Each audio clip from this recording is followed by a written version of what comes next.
Assalamualaikum warahmatullahi wabarakatuh. Perkenalkan, nama saya Khairul Adkon, jurusan Ilmu Pemerintahan semester 6, lokal 6C. Nomor induk mahasiswa 1051704990. Baiklah, di sini saya akan melaksanakan tugas UTS tentang keuangan negara. Adapun pertanyaan dari dosen yang pertama yaitu definisi keuangan negara, ruang lingkup keuangan negara, dan asas-asas keuangan negara. Yang pertama yaitu ruang lingkup keuangan negara. Ruang lingkup keuangan negara meliputi yang pertama, hak untuk memungut pajak, mengeluarkan dan mengedarkan uang, dan melakukan pinjaman. Yang kedua, kewajiban negara untuk menyelenggarakan tugas layanan umum pemerintahan negara dan membayar tagihan pihak ketiga.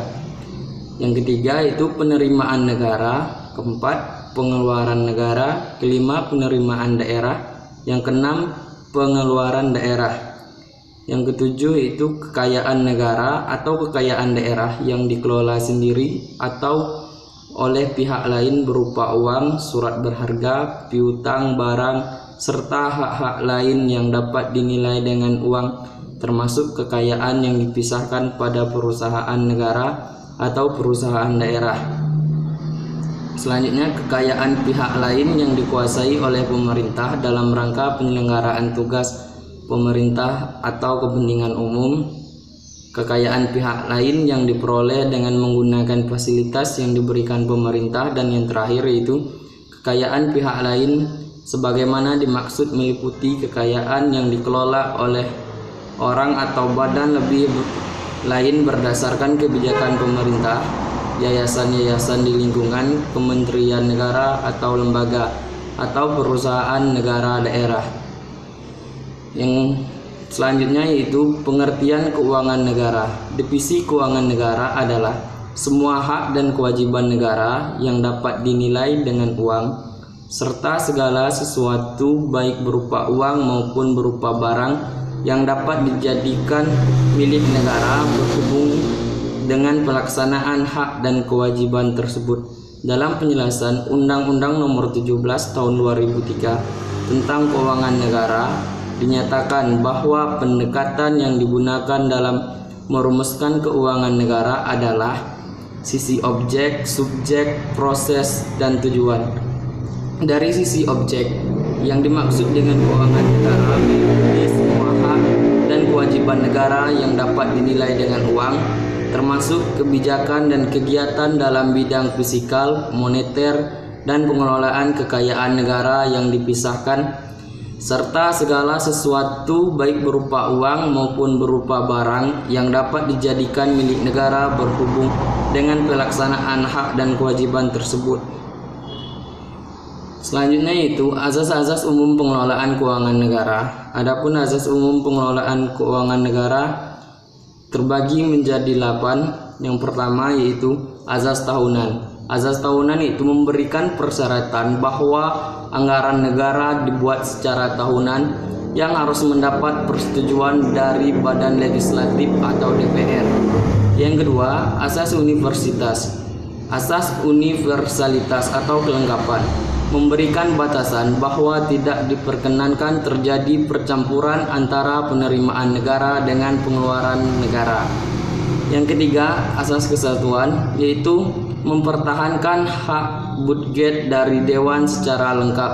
Berarti semua pengeluaran harus tercantum dalam anggaran. Oleh karena itu, anggaran merupakan anggaran bruto, di mana yang dibukukan dalam anggaran adalah jumlah brutonya.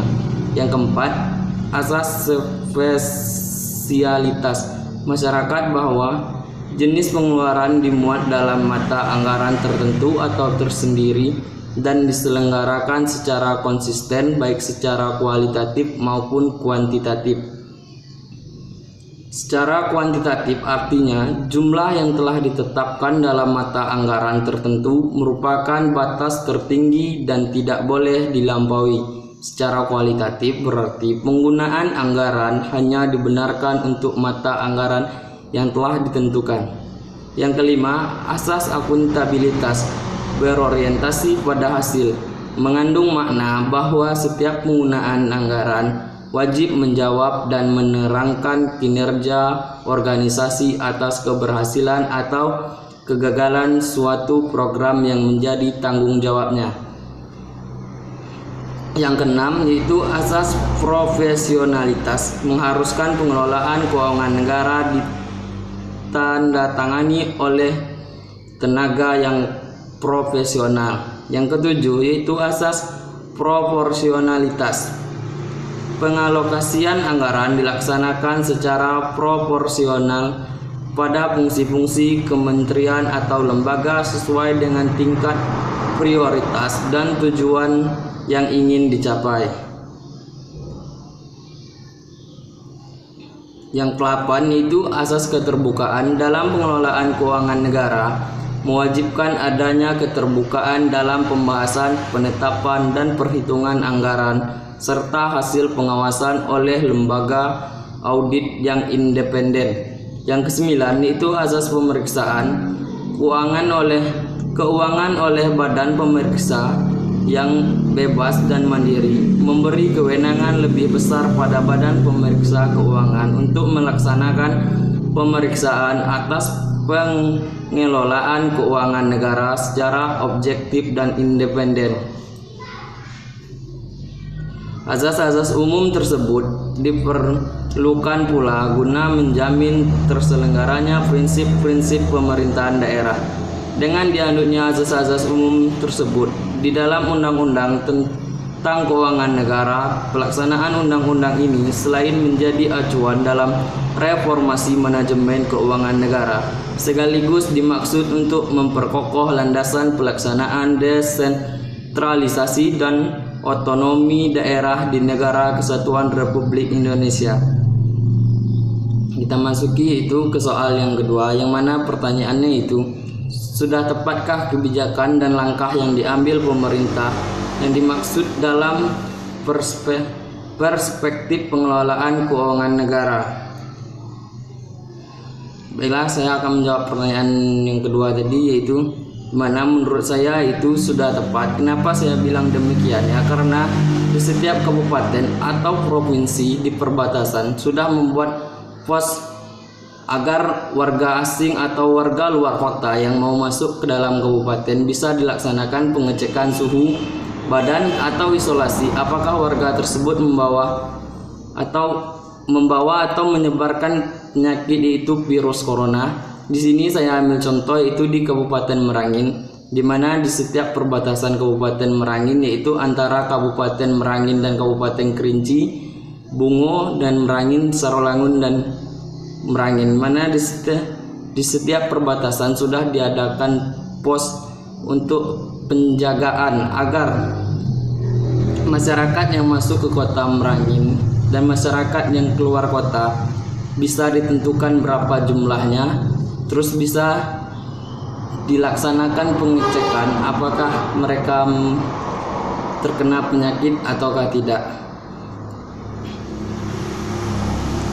Pos tersebut itu berfungsi untuk mengontrol warga dan memeriksa warga yang masuk ke dalam Kabupaten Merangin dan keluar Kabupaten Merangin agar penyebaran virus corona tidak tersebar terlalu banyak di Kabupaten Merangin. Demikian yang dapat saya sampaikan. Jika ada kesalahan saya mohon maaf. Saya akhiri dengan wabillahi taufiq wal hidayah. Wassalamualaikum warahmatullahi wabarakatuh.